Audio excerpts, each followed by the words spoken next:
metabolismo ocurren miles de reacciones a cada segundo de nuestra vida. Entonces, desde que nacemos, desde que nos estamos formando. Perdón, te silencié. Era silenciar a los demás y te silencié a ti. Perdóname. Ok, ya. Entonces, ¿ya todo bien? Ok. Sí, Ok, entonces les traigo en esta imagen una representación de lo que es el mapa metabólico a grandes rasgos. Poco a poco lo vamos a ir desmenuzando y quiero que se lleven un poquito de, que vean que no hay que tenerle miedo a esto, sino que es algo muy normal que lo van a ir conllevando poco a poco.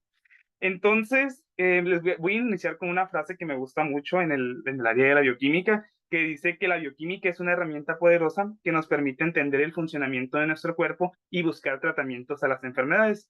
Vamos a ver que esos son los dos pilares fundamentales de la bioquímica: ayudarnos a entender por qué las enfermedades, el origen de las enfermedades, y a partir de este origen poder entender también cuál es el tratamiento efectivo para estas enfermedades.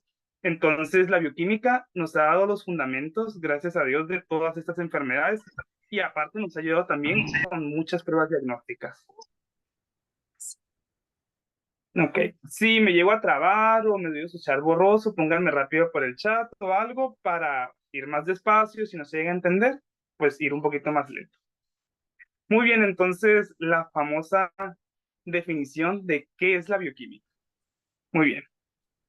Pues la bioquímica, así como lo ven en definiciones, va a haber muchas que van a encontrar, pero yo me quedo con estas tres principalmente, que son las que me gustan. La bioquímica, yo le digo que es la rama de la química, o es una parte de la química que estudia la composición y las transformaciones químicas de los seres vivos. Hablamos de seres vivos en general, entonces es la química aplicada a la vida, bioquímica. Entonces, el objetivo fundamental de la bioquímica, o sea, su objeto de estudio, es estudiar la estructura, ayudamos en la estructura, la organización y las funciones, o sea, ya nos metemos hasta la fisiología de los seres vivos, pero ojo, desde el punto de vista molecular.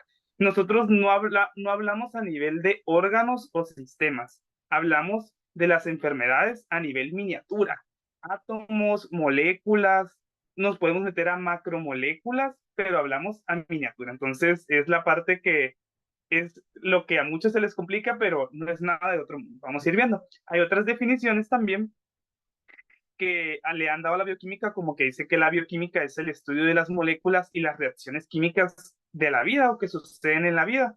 Y dice que también, pues, echa mano o emplea los principios y el lenguaje de la química a fin de explicar la biología a nivel molecular. Lo mismo, en pocas palabras, si se damos cuenta, son los autores los mismos que siguen utilizando estas definiciones. Entonces, yo quiero que se queden con que la bioquímica es la rama de la química enfocada a estudiar la composición de los seres vivos. ¿Vale? Muy bien. Entonces, les voy a dar un ejemplo, porque yo sé que muchos ya vienen de la prepa, muchos a lo mejor ya llevaron la fase especializada, los que fueron a químico-biólogo, pues me imagino que llevaban materias como biología celular, bioquímica, eh, química cuantitativa y química orgánica. Entonces, aquí ya deben tener un poquito de nociones de eso, pero igual vamos a irlas llevando. Si alguien tiene alguna duda o algo, pues vamos a ir sobrellevando. Entonces, les pongo un ejemplo muy claro aquí, que quiero que se queden con este inicio. Nosotros en la bioquímica vamos a estudiar las reacciones, pero ojo, aquí son reacciones que suceden en la vida. Así como pueden suceder miles o hicieron miles de prácticas en laboratorio con compuestos químicos, aquí vamos a hablar de compuestos biológicos, de cosas que están en nuestro cuerpo humano. Entonces, un ejemplo que les traigo, por ejemplo, es la reacción número uno que vamos a poner aquí, que es una reacción básica, podemos decir, que se usa en laboratorio de química o que a lo mejor la vieron, es, es una reacción de alquilación en la que prácticamente a esta molécula aromática, porque es una molécula aromática, eso vamos a ver, eso de los compuestos, se le está añadiendo, si vemos en el producto final, un grupo alquilo, que es un metilo. Entonces, vamos a ver que en esta reacción, para que suceda, normalmente hay sustancias que conocemos como catalizadores. ¿Qué es un catalizador? Un catalizador es una sustancia química que ayuda a acelerar una reacción química. Las reacciones químicas, la mayoría por sí solas van a suceder en orden natural, pero ojo, una cosa muy importante es el tiempo. No es lo mismo que una reacción química suceda en un tiempo de un segundo a que una reacción química suceda en el tiempo de 30 minutos, una hora, 24 horas. Entonces, algo que usamos en química para acelerar las reacciones se llaman catalizadores. En este caso, por ejemplo, en esta reacción, el catalizador que se está usando es el bromuro de aluminio. Es una sustancia que no va a interferir en la reacción, pero sin embargo la va a acelerar. Entonces, esa es la función de los catalizadores en las reacciones químicas. Ahora lo voy a transpolar a lo que vemos en bioquímica para que se den cuenta que vamos a dejar eso de las sustancias normales a enfocarnos al ser humano. Entonces, esa es una reacción que van a ver mucho en primer año y la van a soñar. Se llaman reacciones de transaminación. La reacción de transaminación lo van a ver cuando vean el metabolismo de los aminoácidos, que son unas moléculas muy importantes para nuestra vida. Entonces, en estas reacciones, si se dan cuenta, se parece mucho a la de arriba, porque están utilizando un compuesto.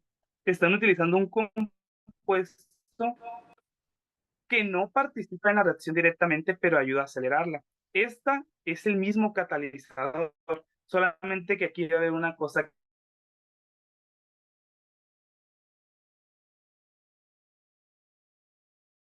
biocatalizadores o enzimas.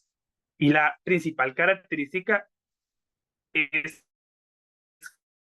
que son moléculas, no sé si me estoy escuchando muy trabado o algo, porque me apareció una nota como de la conexión, no sé, digo. Uy, uy, ¿se trabó? Si se trabó, sí, ok. ¿Ya me escucho bien o sigo escuchándose trabado? Mm, ¿Alguien que me ayude por ahí? Si ya me escucho bien, ¿todo bien? Ok. Muy bien, lo que les decía es que en bioquímica a las sustancias que se usan como catalizadores se les conoce como enzimas o biocatalizadores. En este caso, la diferencia entre un catalizador en la química normal y los biocatalizadores o las enzimas es que son compuestos biológicos que pueden alterarse ante cualquier estímulo o ante cualquier cosa que lo perturba, porque hay una palabra que utilizamos mucho que es desnaturalizar. Después vamos a ver todo eso. Entonces se puede dañar y puede ser que ya no funcione. Hay muchos fenómenos que van a hacer que esta reacción ya no se dé a cabo porque esta enzima se daña. Entonces es lo mismo. Entonces quiero que entiendan que por eso decimos que es parte de la química, porque tal cual vamos a estudiar los compuestos químicos, pero que hay en todo nuestro cuerpo humano. Vamos a ver que hay miles de reacciones, cada tejido, cada célula, cada órgano de nuestro cuerpo realiza una función específica y para eso, dentro de esa célula, suceden miles de reacciones como estas para llevar a cabo a un producto final. Muy bien, entonces esta es la idea de que se lleven la introducción de qué es la bioquímica. Si voy un poquito lento, voy muy rápido, díganmelo, me regreso un poquito más con calma. Ok, no voy a enfocarme en hablar mucho de la historia, pero sin embargo, todas las ciencias tienen un porqué y de dónde nacieron. Yo les voy a mencionar como los sucesos más importantes que sucedieron para que la bioquímica iniciara. Eh, pues ya muchos los escucharon a lo mejor de la prepa, quiero imaginar yo. Yo con el que inicio siempre y les digo, ¿qué fue el que marcó el parteagua para la bioquímica?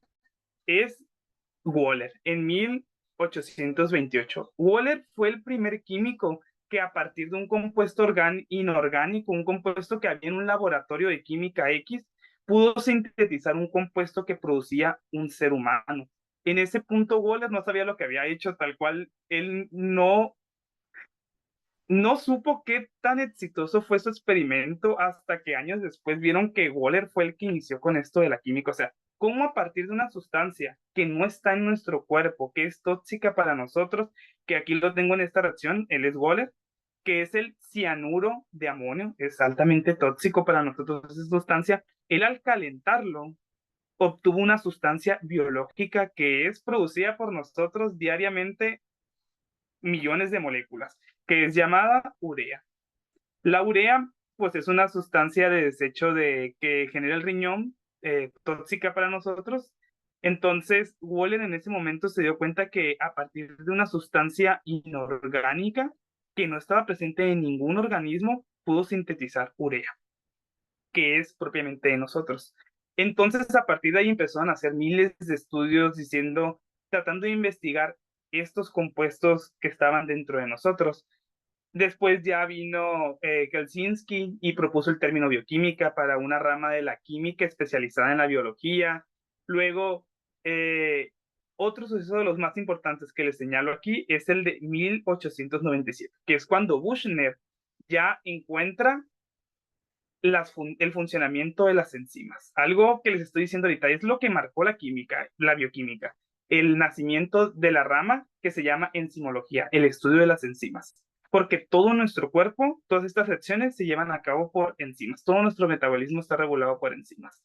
Entonces Buchner se llevó el título de padre de la enzimología y su experimento fue algo raro, no se los voy a tratar de explicar porque a lo mejor va a ser un poquito confuso, pero él lo que hizo es que se dio cuenta que había una sustancia en todos los seres vivos que producía que las reacciones se llevaran a cabo más rápido. En pocas palabras, él descubrió lo que era un biocatalizador. Entonces, por eso a Buchner le damos su mayor importancia. Él hacía muchos estudios con levaduras. Las levaduras, pues ya muchos conocemos. Acuérdense que es un tipo de ser vivo, de otra familia muy diferente, pero que comparte mucha similitud con los humanos también. Bueno, entonces vamos a seguir rápidamente. Hay mucha historia de qué hablar. Voy a hablarles toda una clase de historia, no es el caso. Quiero que nada más se lleve una introducción. Posteriormente, Michaelis y Mintil, que son otros dos científicos muy importantes, llevaron a cabo más desarrollos en esto de las enzimas, por qué sucede, cómo está controlado todo esto de las enzimas, a qué velocidad trabajaban. Ellos hicieron mucho desarrollo en ese campo de la enzimología y desarrollaron un montón de fórmulas que poco a poco las vamos a ir viendo. No quiero que se me empiecen a saturar con eso, nada más quiero que sepan que hay sucesos que pasaron. ¿Hay alguna duda o algo? ¿Alguien preguntó o fue error? Muy bien. Entonces, de ahí nos brincamos hasta otro suceso muy importante. Les pudiera hablar miles de cosas, que Emden Meyer, que creó los intermediarios de la vía de la glucólisis, Sir Krebs, que fue el que halló los intermediarios del ciclo de Krebs, o ciclo del ácido cítrico, o ciclo de los ácidos tricarboxílicos. Hay muchos sucesos, pero aquí el que yo resalto más y que fue el nuevo también, fue lo nuevo de la nueva generación de los bioquímicos, fue descubrir el ADN. El descubrir el ADN por Rosalind Franklin y Wilkins fue un suceso que marcó que la bioquímica avanzara y sigue avanzando hasta el día de hoy. Que Watson y Crick describieran la estructura también del ADN y que Crick, que es algo muy importante, estableciera esto, que es el dogma central de la biología. Bueno, para no estar hablando yo también, ¿alguien conoce qué es el dogma central de la biología o me puede decir si ha escuchado del dogma central de la biología? Puede hablarlo o escribirlo por el chat. Adelante. O si nadie de plano nunca lo ha escuchado, pues está bien. Vienen aquí a aprenderlo. Nadie.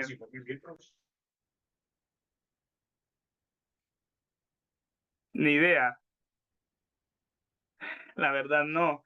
Bueno, el dogma central es lo que nos rige ahorita. Es lo que nos rige y gracias a eso hemos podido descubrir el qué somos. Y esto vino propiciado a partir de que pudimos decodificar todo el genoma humano de nosotros los humanos, que ya sabemos cuántas pares de bases tenemos, cuántos genes tenemos, estos genes, para cuántas moléculas sintetizan. Entonces, el dogma central de la biología es un enunciado en el que dice que hay tres sucesos importantes en el ADN. Uno que ya conocen, que es la replicación, que el ADN se replica de manera semiconservativa, o sea que se conserva para dar lugar a dos células hijas con el mismo material genético. Otro suceso importante que conocemos es la transcripción, que ahorita la vamos a ver más adelante, no se desesperen si muchas cosas no las entienden. Y el último proceso que conocemos es la traducción. Entonces, estos tres procesos se llevan a cabo no de manera consecutiva, pero son los tres procesos por los que pasa la información para generar nuevas moléculas.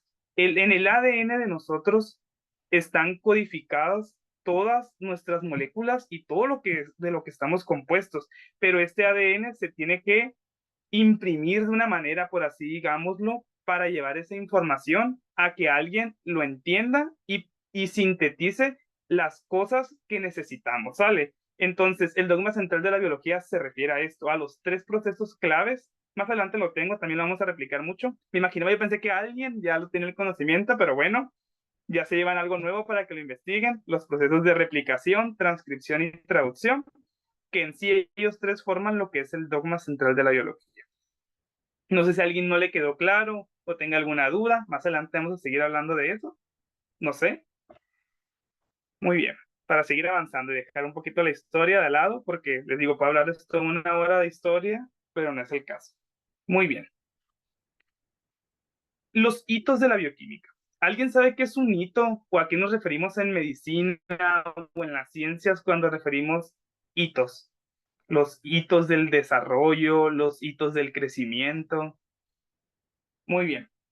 Un hito es un suceso que marcó algo importante en la bioquímica. Y yo ya les dije que había 2 sucesos importantes en la bioquímica. La bioquímica es una ciencia nueva, no tiene más de 100 años que se descubrió, entonces, y que avanzó progresivamente, entonces es una ciencia joven y que sigue en desarrollo. Entonces, los 2 sucesos más importantes para la bioquímica son cuando descubrieron las enzimas, cuando Buchner descubrió las enzimas y cuando identificaron los ácidos nucleicos. Esos son los 2 sucesos más importantes, ¿sale? Y quédense los grabados porque es lo que ha marcado la historia de la bioquímica.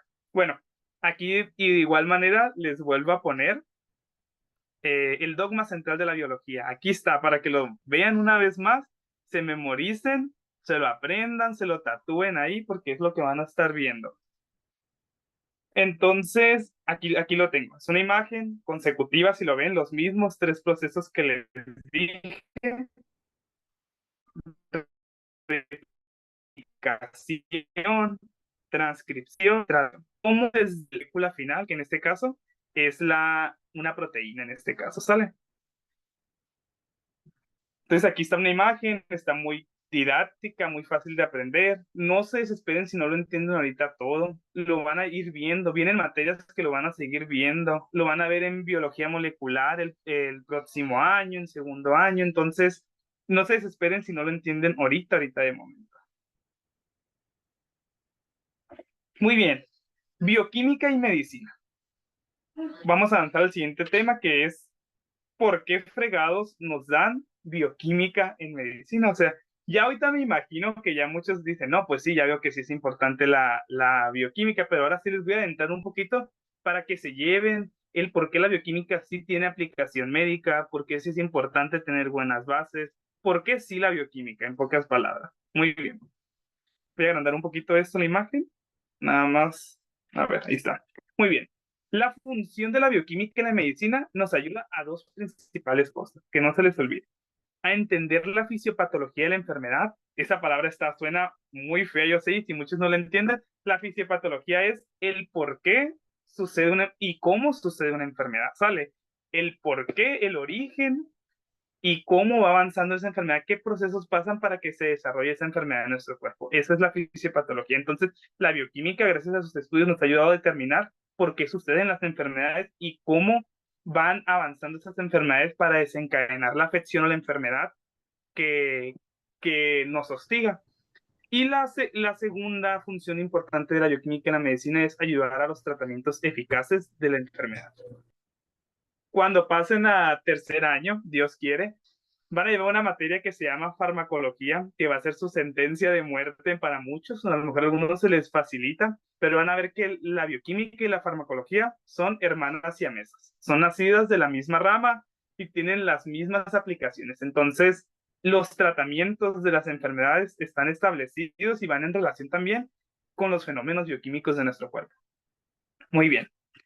Entonces, ya hablando para que se sientan un poquito más médicos, que crean que lo que les estoy dando no es una clase de bioquímica de la prepa, vamos a ver por qué en la medicina, para que empiecen a aplicarlo un poquito y entiendan el porqué de la bioquímica.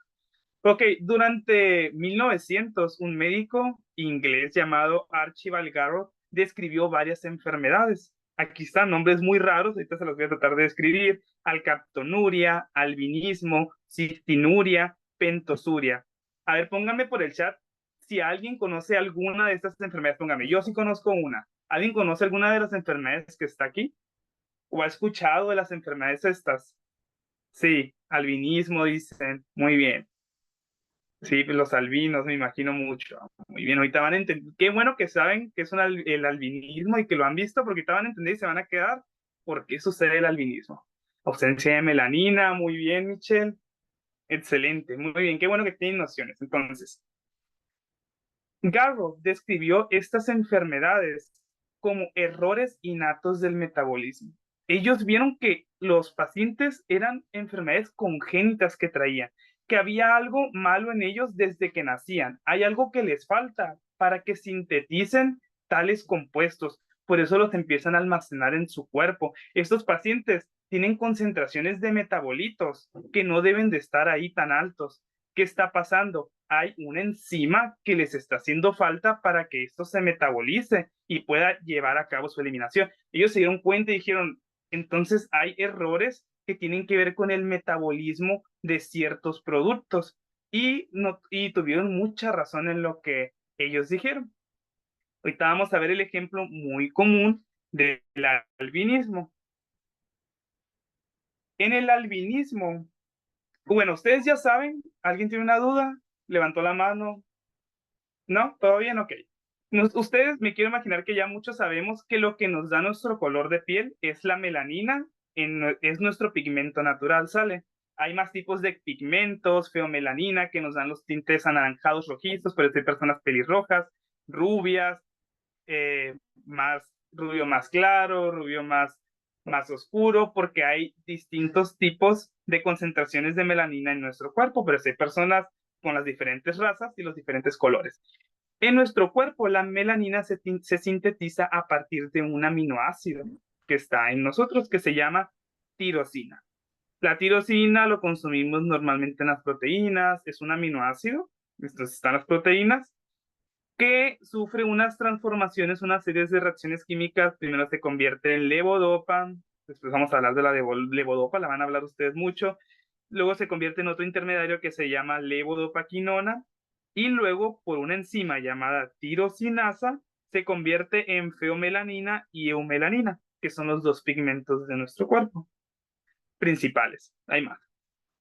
Entonces, ellos se dieron cuenta que las personas con albinismo no podían sintetizar estos dos precursores de la melanina, que es la feomelanina y la eumelanina. Entonces ellos dijeron, hay algo que les está impidiendo que se puedan sintetizar estas moléculas. Entonces ellos se dieron cuenta que estas personas, estos niños, tenían una deficiencia de la hormona tirosinasa. Tirosinasa, entonces no podían sintetizar la melanina, entonces ellos tenían, tenían una deficiencia de color. Entonces ahorita ya sabemos que hay dos tipos de albinismo. Tenemos uno que nada más afecta a los ojos, que es el ocular, y otro que afecta ojos y cara, que es el oculofacial. Eso lo van a ver después en dermatología mucho. Entonces, sepan que el albinismo es una enfermedad del metabolismo. Ellos no pueden sintetizar melanina, no hay melanina en su cuerpo, ¿sale? ¿Alguna duda con esto o si está quedando claro todo esto?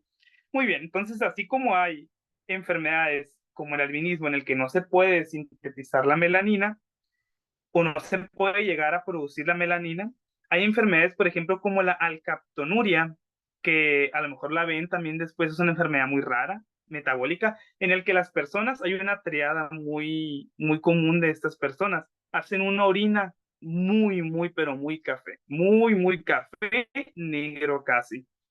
Entonces es muy oscura, luego empiezan con unos pigmentos muy oscuros en la cara, que eso se llama ocronecrosis, que es en términos médicos, cuando se les empiezan a pigmentar mucosas, el iris del ojo.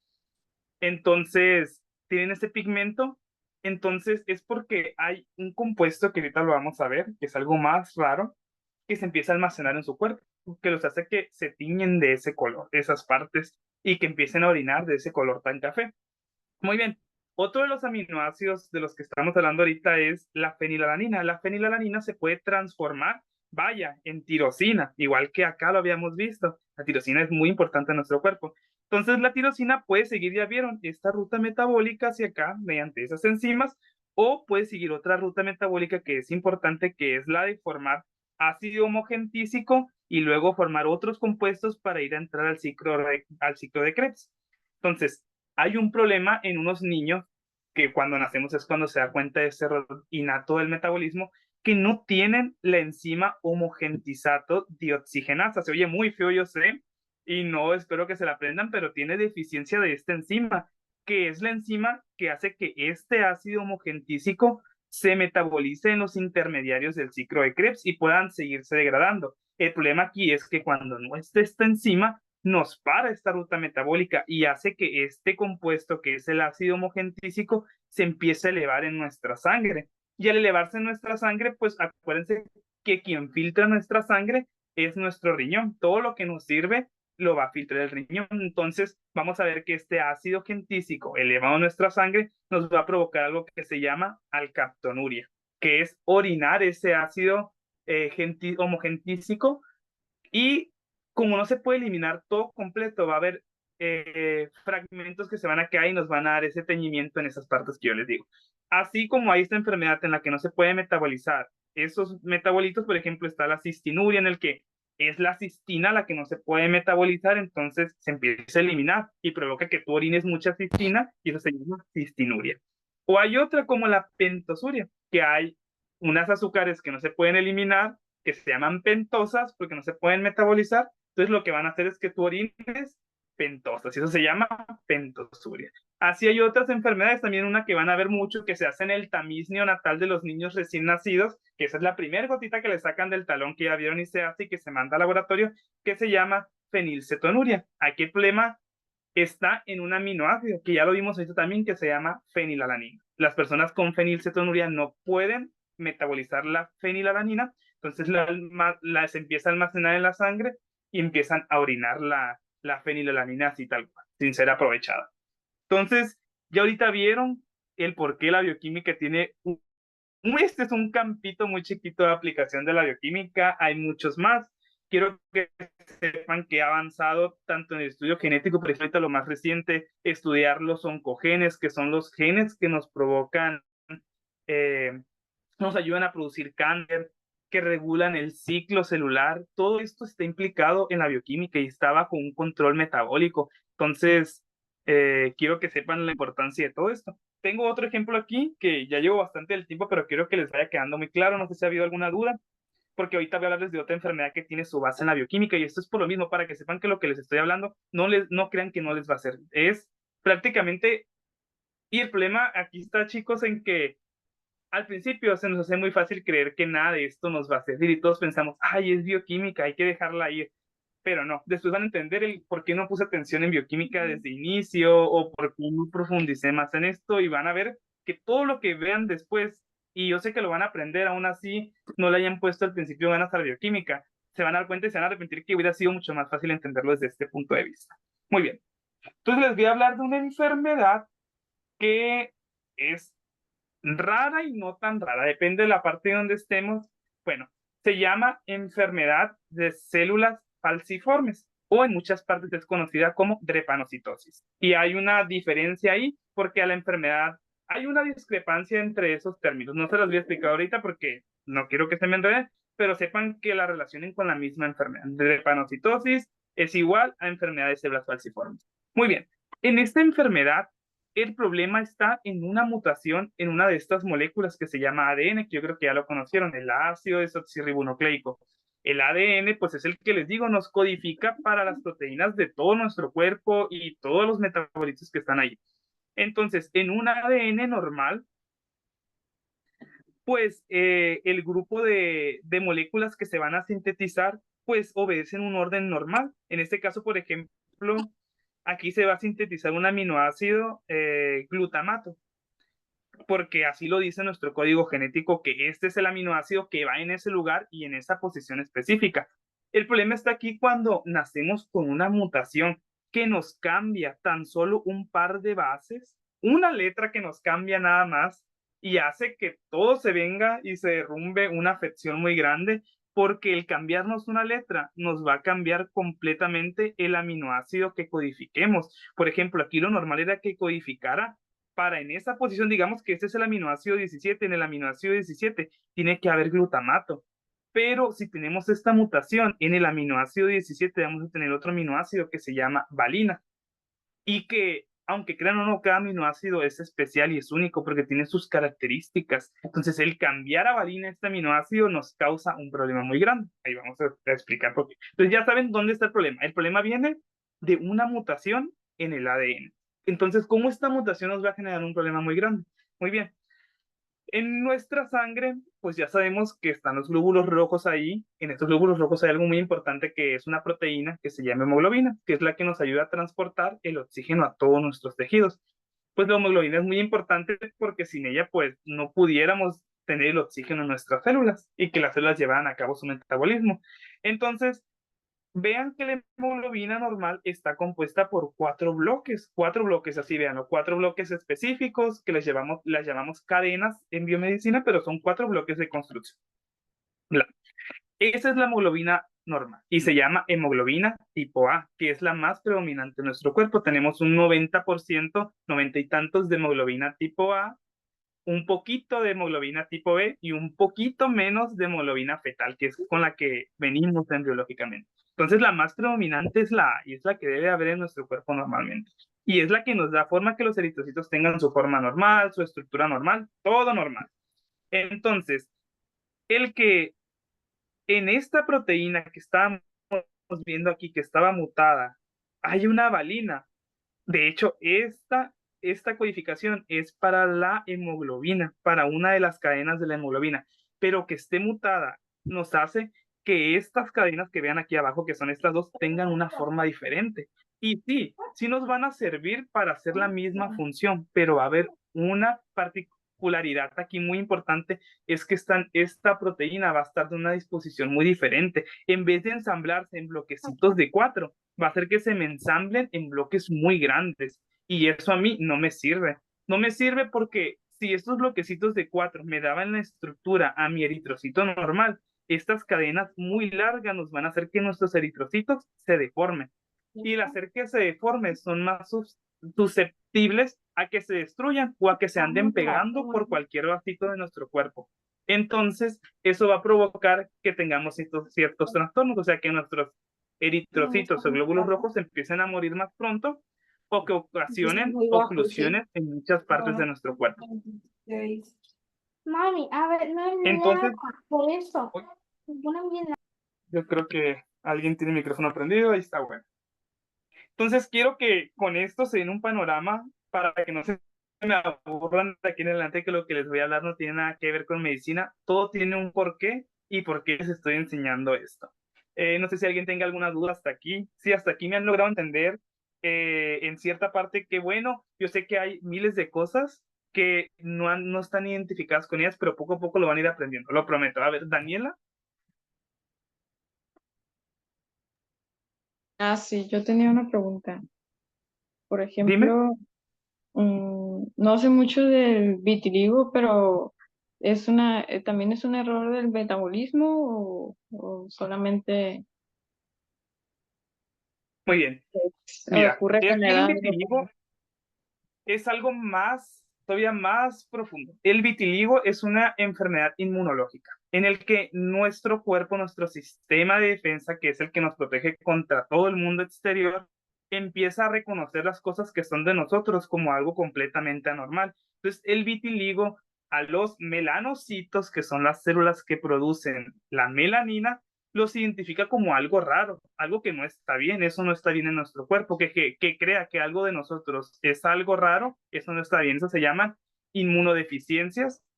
Entonces empieza a atacar a estos melanocitos que son los que producen melanina. Entonces en el vitiligo ese es el patrón. Vemos que hay partes que no tienen pigmento y partes que sí están pigmentadas o hasta hiperpigmentadas, perdón.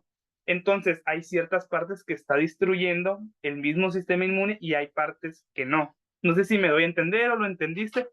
Va por ahí, pero no tiene que ver, tiene una base diferente. Es una enfermedad inmunológica. Ok, muy bien. ¿Alguien más tiene otra duda? ¿Alguien dice no entendí? Quisiera ayudarte en qué no entendí. Nada más díganme en qué parte específica, porque si es general, pues ahí sí, no los puedo ayudar. Uy, no. ¿Alguna forma de aprenderse las enzimas rápido? No, y eso ni el mejor bioquímico se lo va a saber. Eso es imposible. Nuestro mapa metabólico son miles de enzimas las que tenemos, entonces nadie se la sabe. No te mortifiques. Lo importante aquí es entender el por qué suceden estas reacciones, cuál es la finalidad de que sucedan. Y bueno, me dicen que es del inicio. ¿Qué parte del inicio? ¿La enfermedad o en general esto? Igual ahorita les digo, no se me claven mucho con esto porque esas enfermedades no las van a entender ahorita. Son de años de ir aprendiéndolas. Entonces, eso nada más era para que se den una idea del por qué la bioquímica es importante en la medicina, ¿sale? Entonces, no se me claven con las enfermedades ahorita. Ahorita vamos a lo básico, que es lo que ustedes ya vieron en prepa un poquito, para seguir avanzando, ¿sale? Igual les voy a dejar mi número al final para cualquier duda que tengan. Por mí no hay problema de explicarles cualquier cosa, pues me mandan mensaje, yo les explico cualquier cosa de la que estén interesados, ¿sale? Pero ahorita para avanzar vamos a hacer esto un poquito más rapidito. Muy bien.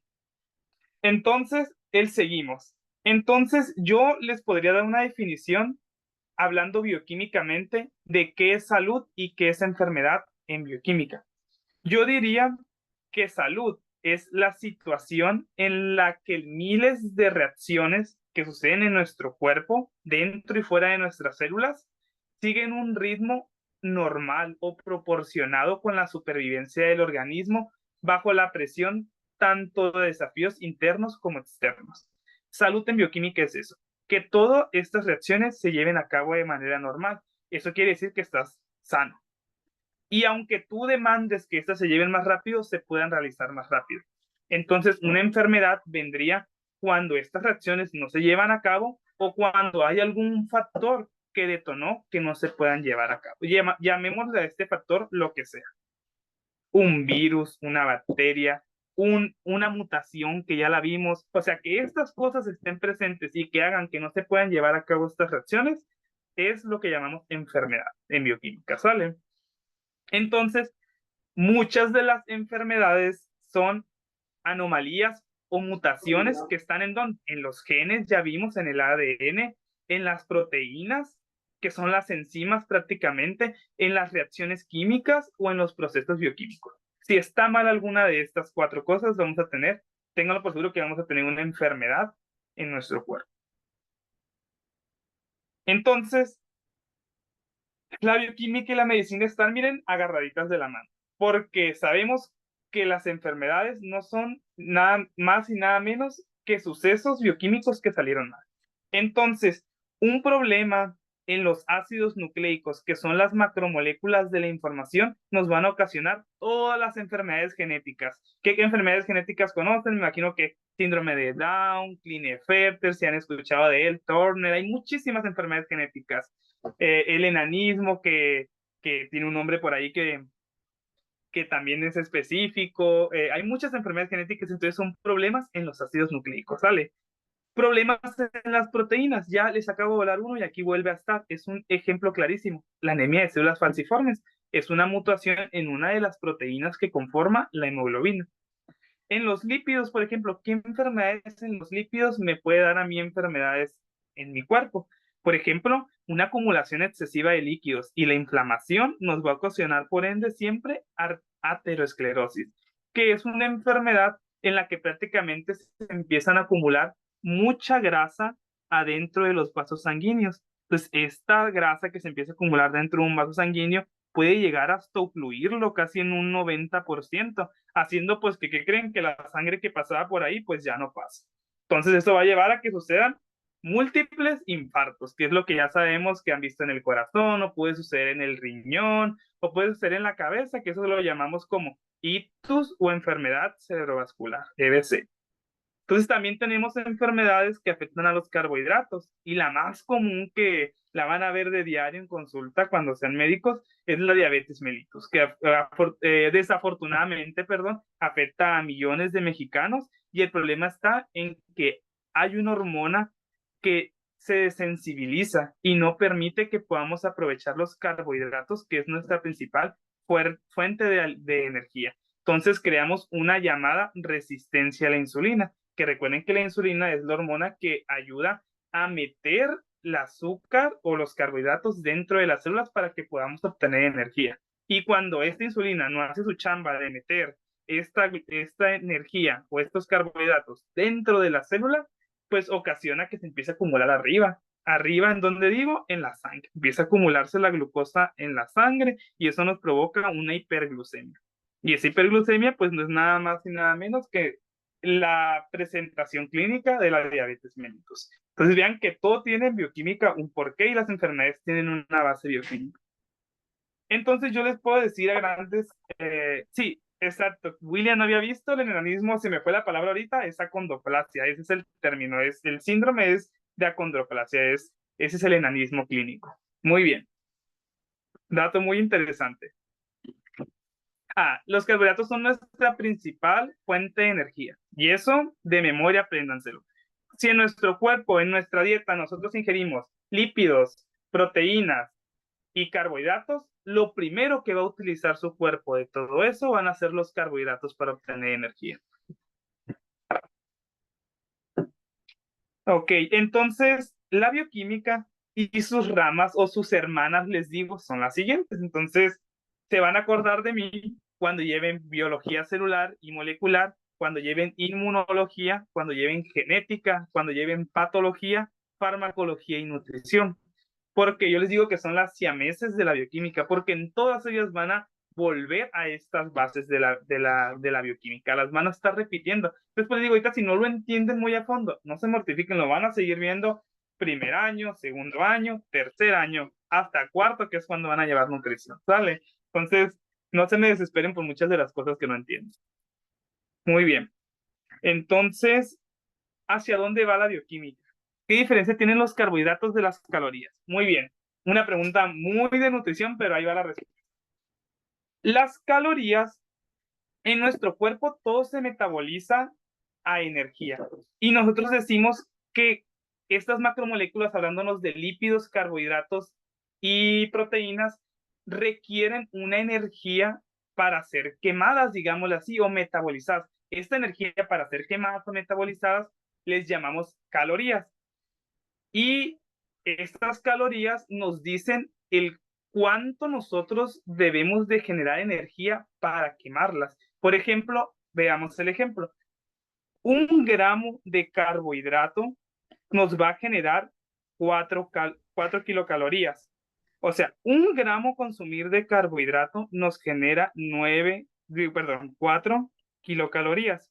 Al contrario, 1 gramo de lípidos nos genera 9 kilocalorías. Entonces, es más la energía que nos generan los lípidos al ser quemados que los carbohidratos, pero sucede algo con nuestro cuerpo y después lo van a entender. Ahorita no los voy a enredar con esto, pero sepan que las calorías es la energía que obtenemos de oxidar o metabolizar las macromoléculas, llámense carbohidratos, lípidos o proteínas. Entonces sí son cosas muy diferentes, ¿sale? Muy bien. ¿Hacia dónde va la bioquímica? ¿Y por qué gracias a la bioquímica tenemos muchas de las nuevas ciencias llamadas las ómicas? A lo mejor ahorita es algo muy, muy profundo, pero es algo que lo van a ver los próximos años. Van a ver que ya hay ciencias destinadas a cada una de estas ramas de la bioquímica. Por ejemplo, las ciencias que estudian todo y el porqué de las proteínas se llama proteómica. La ciencia que estudia todo y el porqué de los carbohidratos se llama glicómica. La ciencia que estudia todo y el porqué de los lípidos se llama lipidómica. Y estas ciencias ya son bien específicas, son subespecializaciones de la bioquímica. Y hay muchas otras ciencias que se han desplegado gracias a la bioquímica. No les voy a hablar de cada una de ellas. Gracias a la bioquímica, les digo, tenemos la secuenciación del ADN en nuestro cuerpo, del genoma, ya tenemos el genoma decodificado. Y gracias a eso hemos podido decodificar otros genomas como el de la fruta de la mosca, que suena muy raro ahorita, pero todos los experimentos que vean antes de ser aplicados en humanos, primero se empiezan estudiando en genomas de otros microorganismos más pequeños como la Drosophila melanogaster, que es la fruta de la mosca, y gracias a ellos pues tenemos miles de aplicaciones. Imagínense que en unos añitos más ahorita ya estamos creando microorganismos mutados O sea, con ingeniería genética modificar sus genes para que metabolicen petróleo. ¿Para qué creen que tenga esa aplicación de que crear bacterias para lanzarlas al mar para que metabolicen petróleo? Para poder limpiar los derrames petroleros que hay en el mar, que sabemos que es imposible limpiarlos hasta ahorita. Vean hasta dónde ha avanzado, no solamente en el campo de la medicina, la bioquímica. Crear bacterias come petróleo. Entonces, qué interesante el hacia dónde va la bioquímica. Y en medicina, pues ni se diga, la aplicación es grandísima de lo que tenemos ahorita. La mosca de la fruta, dicen, sí, exacto, es mosca de la fruta. Drosophila melanogaster. Muy bien. ¿Dudas hasta aquí? Quiero de perdida iniciar con la introducción el día de hoy de esto, de lo que son las biomoléculas antes de finalizar. No los quiero saturar, quiero que se vayan a descansar tranquilos, no quiero que se me saturen porque el día viernes, que es cuando nos volvemos a ver, ahí sí nos espera una gran jornada. Les voy a dejar unas cositas para que vayan viendo y adelantando. Si hay alguien aquí muy apresurado que le guste muy adelante, pues lo vaya viendo. Entonces, hasta aquí dejamos lo que es nuestra introducción a la bioquímica, la definición, los antecedentes de la bioquímica, el por qué bioquímica en medicina y el futuro de hacia dónde va la bioquímica. Entonces, el siguiente tema es si la bioquímica estudia de qué estamos compuestos y las reacciones que suceden, pues de qué estamos compuestos, exacto, qué es lo que constituye al ser humano, que son átomos. Átomos de diversos tipos, unos más en mayor porcentaje, unos en menos.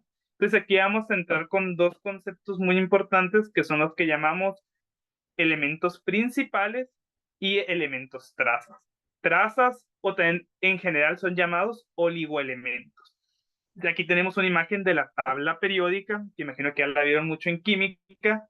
Entonces ya saben pues que hay metales, no metales, metales de transición, muchos compuestos. Pero aquí los de importancia bioquímica van a ser principalmente, quédense con cuatro, que es de lo que estamos constituidos principalmente: carbono, nitrógeno, oxígeno e hidrógeno.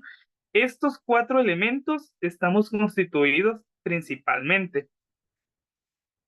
Los demás que vemos aquí son importantes, son los chunks. Sí, ya ahorita ya no utilizamos tal cual el término chunks, porque ya dejamos a estos dos de fuera, porque nos hemos dado cuenta que ya no son principales constituyentes de nosotros. Antes, en el pasado, sí decíamos los chunks, porque sí, fósforo y azufre tienen muy buena proporción en nosotros, pero ahorita sabemos que sí son esenciales, pero las principales cuatro moléculas de nosotros es el chon, digámoslo así: carbono, hidrógeno, oxígeno, nitrógeno.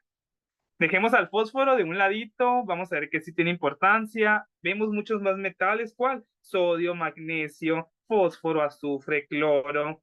El potasio, tenemos el calcio, el vanadio, el cromo, el manganeso, el hierro, el cobalto, el níquel, el cobre, el zinc, el selenio, el molibdeno, yodo y wolframio, que son muy raros estos, no los vamos a ver mucho.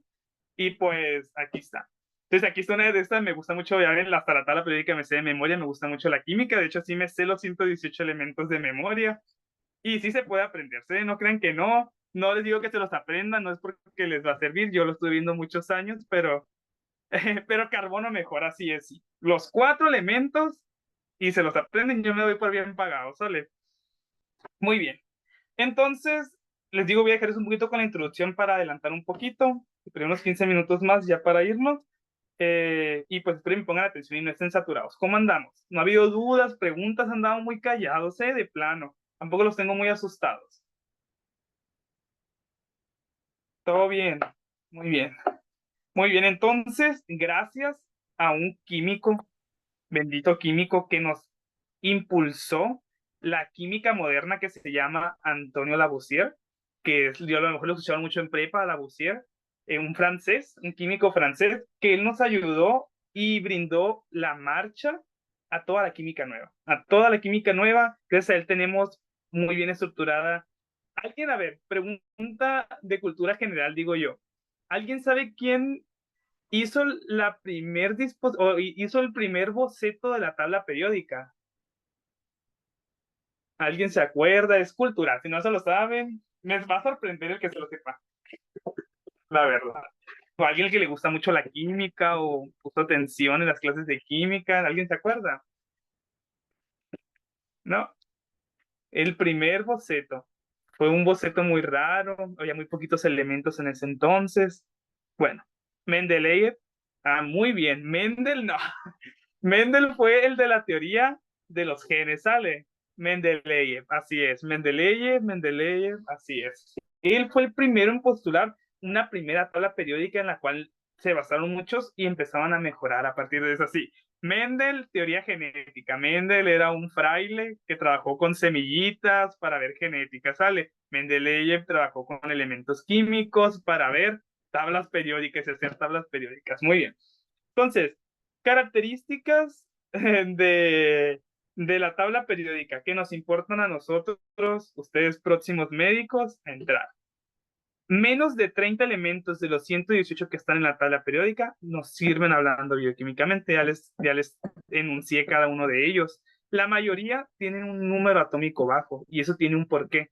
Porque los elementos entre más ligeros son o menos pesados son, más fuertes son los enlaces que forman. Y yo no miro que ninguno de ustedes les ande colgando un brazo o les ande cayéndoseles como si nada un hueso o un pie o algo. Entonces estamos muy fuertes adheridos.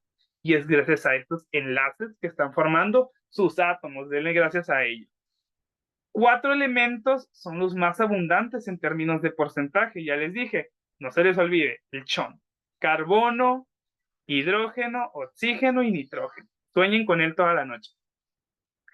Gracias al carbono y sus 4 enlaces. Así es, su tetravalencia que tiene nos mantiene de pie, gracias a él. Entonces, los elementos más ligeros son los capaces de formar 1, 2, 3 y 4 enlaces. Esa es la maravilla. El hidrógeno tiene un enlace covalente.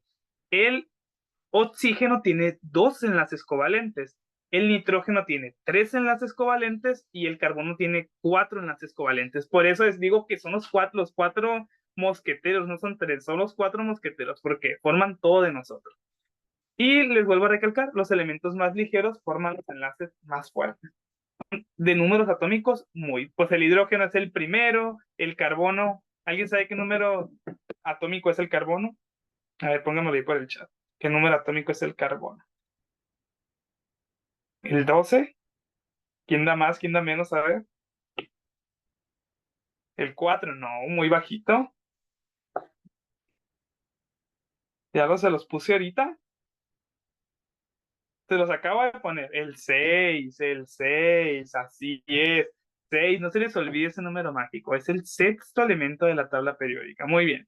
Muy bien a todos los que pusieron. Luis, Marisol, Gema, Keilen, Génesis. Muy bien a todos. Palomita. Muy bien. Entonces, ¿de qué nos sirven los otros elementos? Si yo les digo que solamente son estos 4 los básicos. ¿Dónde carajos están los otros 4? Los otros, si les dije 4 y hay 30 importantes, ¿dónde están los otros 26? Muy bien. Van a ver, por ejemplo, ahorita les estaba hablando de una proteína que transporta el oxígeno en la sangre. ¿Cómo se llamaba esa proteína que transporta el oxígeno en la sangre? Hemoglobina. Muy bien. Esta es la molécula de hemoglobina. No es la molécula, pero es el centro de la hemoglobina. Es el grupo hemo. Ya dijimos que estaba formada por 4 unidades y estas 4 unidades en su centro tiene una molécula o grupo hemo. Este es el grupo hemo. Sin este grupo hemo no fuera capaz de capturar ese oxígeno. ¿Y quién le da esa afinidad de poder capturar ese oxígeno o de poder enlazarse con ese oxígeno? Pues un elemento metálico que está ahí, que no está en el chon, pero es súper importante en nuestro cuerpo, que es el hierro. El hierro, gracias al hierro, puede unirse a una molécula de oxígeno y poder transportarlo en la sangre a todos los tejidos. Entonces, bendito hierro, y por eso decimos que cuando hay anemia ferropénica o anemia con deficiencia de hierro, pues no podemos transportar oxígeno de la misma manera, porque el hierro es importante. Por eso les dicen, coman lentejas, coman frijoles, exacto, Gael, coman frijoles, coman hígado encebollado, coman vísceras de res, porque tienen mucho hierro. Muy bien, muy bien. Es un ejemplo de un elemento traza, el hierro, que no es importante, pero vean su función muy importante, en poquita concentración en nuestro cuerpo, pero súper importante. Ahora, este monstruón que después ya sé que espero que con esta práctica logren descifrar todos los grupos que hay ahí, esperemos que eso puedan aprender hasta el viernes. Es una enzima. Bueno, el centro activo y toda la molécula que tiene la enzima es una enzima, una proteína, ya saben que es una enzima, es la que acelera las reacciones, pues esta enzima es muy importante porque cumple una función en la de nosotros. Les voy a decir qué reacción hace, ahorita no quiero que la entiendan como tal, pero con que sepan qué reacción hace, después lo van a entender. Esta enzima que se llama anhidrasa carbónica, tiene un centro y en su centro tiene un elemento metálico. ¿Cómo se llama ese elemento que está ahí en el centro? Sus siglas ZN, el zinc. Muy bien. Gracias a este elemento metálico puede realizar su función. Muy bien a todos, Ángel, María, Saúl, todos muy bien, zinc.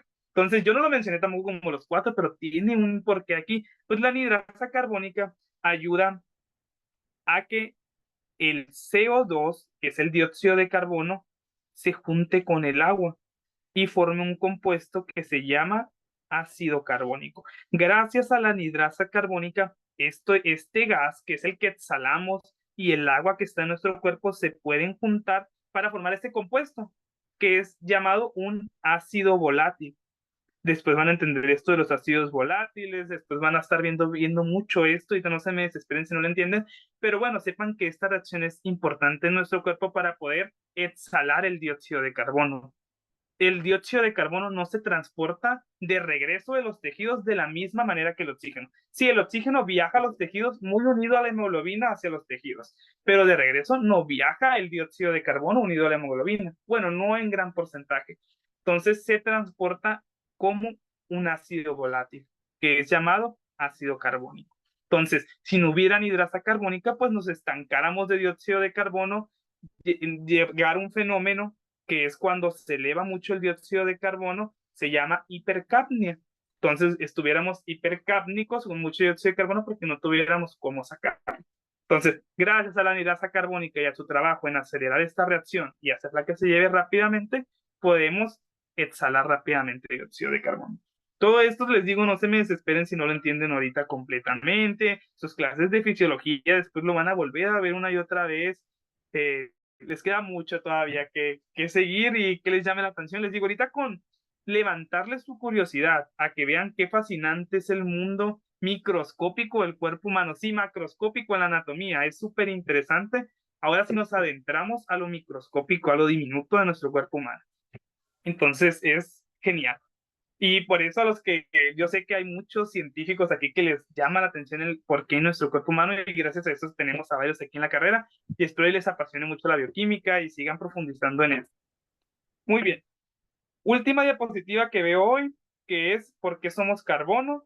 Mañana les voy a dar un entre para que vean lo que vamos a ver mañana, para que revisen sus apuntes de la prepa. Vamos a ver Lewis, las estructuras de Lewis que vieron para ver cómo se unen las moléculas otra vez. Yo sé que esto si lo dieron en química.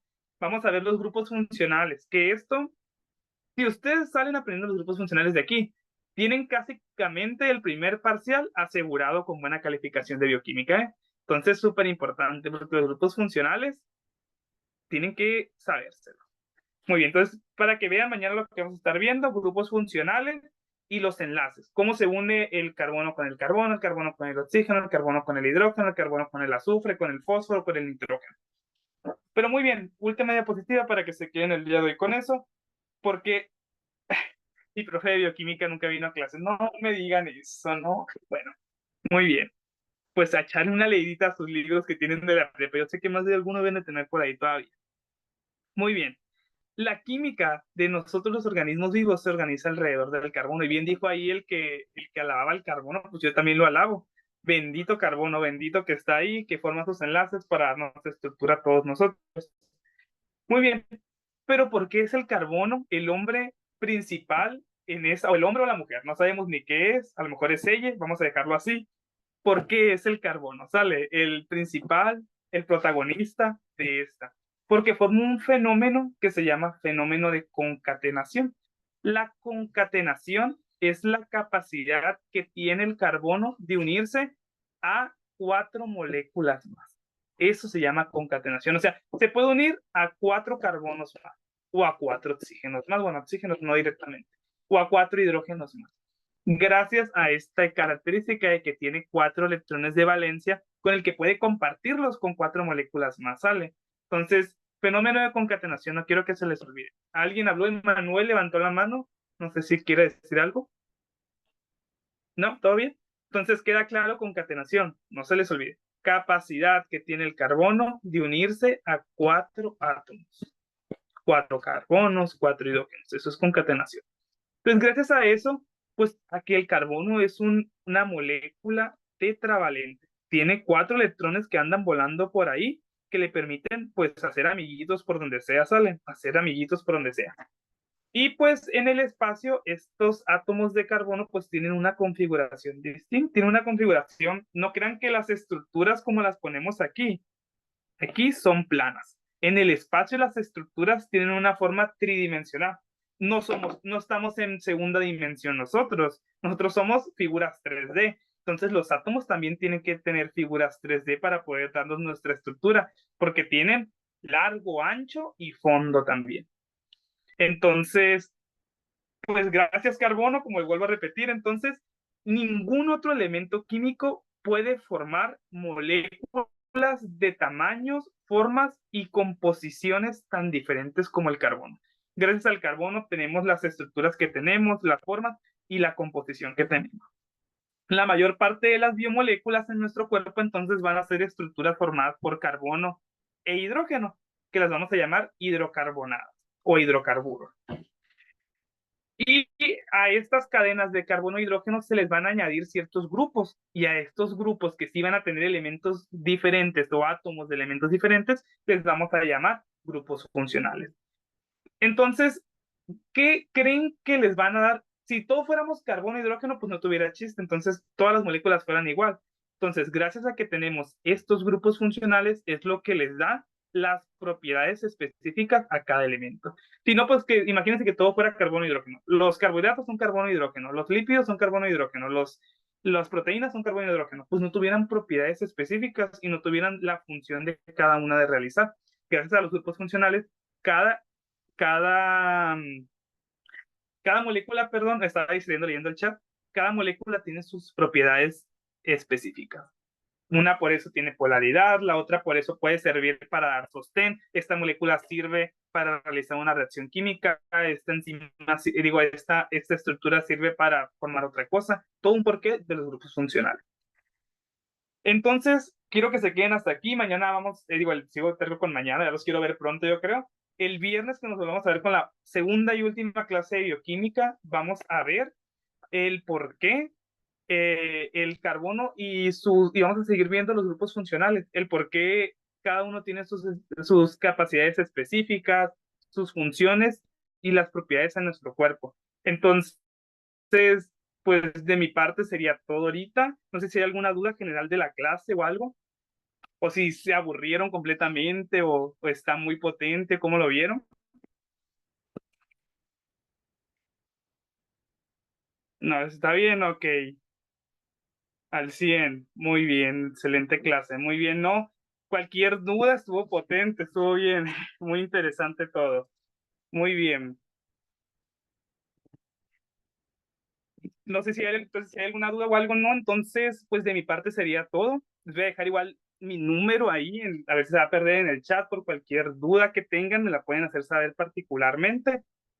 No hay problema. Igual si no les contesto rápido, pues puede ser que esté ocupado o algo, pero voy a tratar de contestar si de verdad necesitan ayuda. Entonces sería todo no sé qué más